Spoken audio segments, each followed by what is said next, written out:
Μεταδώστε την είδηση, όχι τον ιό. Spread the news, not the virus. Το Solidarity Now, σε συνεργασία με το PodGR, δίνει τις απαντήσεις στους πρόσφυγες και μετανάστες που ζουν ανάμεσά μας. Δεν είσαι μόνη, δεν είσαι μόνος. You're not alone. Ενημερώσου για την αυτοπροστασία και τα δικαιώματά σου κατά της ενδοοικογενειακής βίας.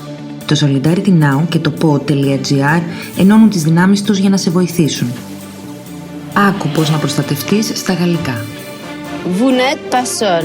Défendez-vous et apprenez vos droits contre la violence domestique. Solidarity Now et pod.gr unissent leurs forces pour vous soutenir.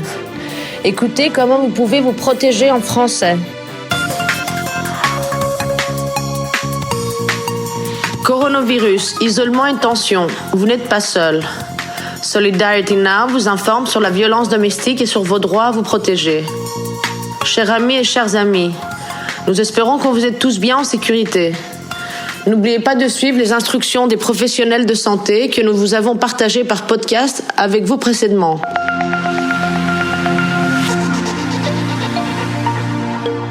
Selon les conditions de vie de chaque personne, se retrouver confiné dans un petit espace pour une longue durée peut engendrer des effets négatifs sur votre santé mentale, maintenant ou ultérieurement.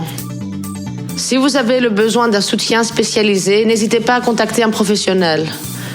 Malgré la présence physique réduite du personnel des organisations, les services restent opérationnels et vous offrent leur aide et leurs conseils.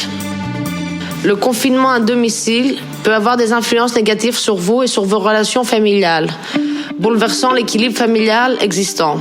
Voilà quelques simples conseils à suivre qui s'adressent aux différents membres de la famille. Exposez-vous au soleil et à l'air frais, tous les jours, même pour quelques minutes.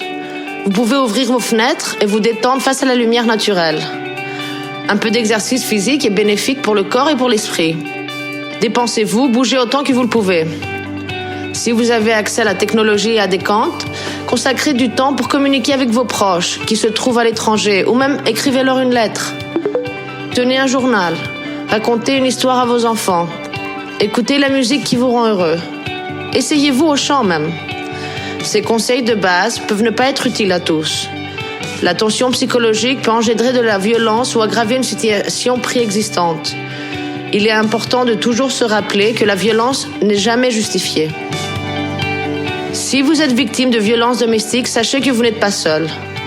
Adressez-vous à toute personne que vous pouvez joindre, sans honte. Vous n'êtes pas la cause de cette violence.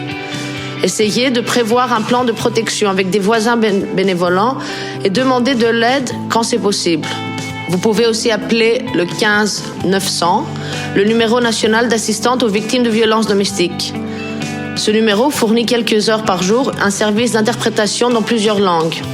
Si vous avez besoin d'aide urgente, immédiate, appelez le service d'urgence au 112 qui vous mettra en contact avec les autorités compétentes. Nous nous trouvons tous dans un état d'urgence sanitaire qui complique sans aucun doute les réactions à tout genre d'urgence. Mais le droit de chacun de se sentir en sécurité chez lui reste un droit inaliénable.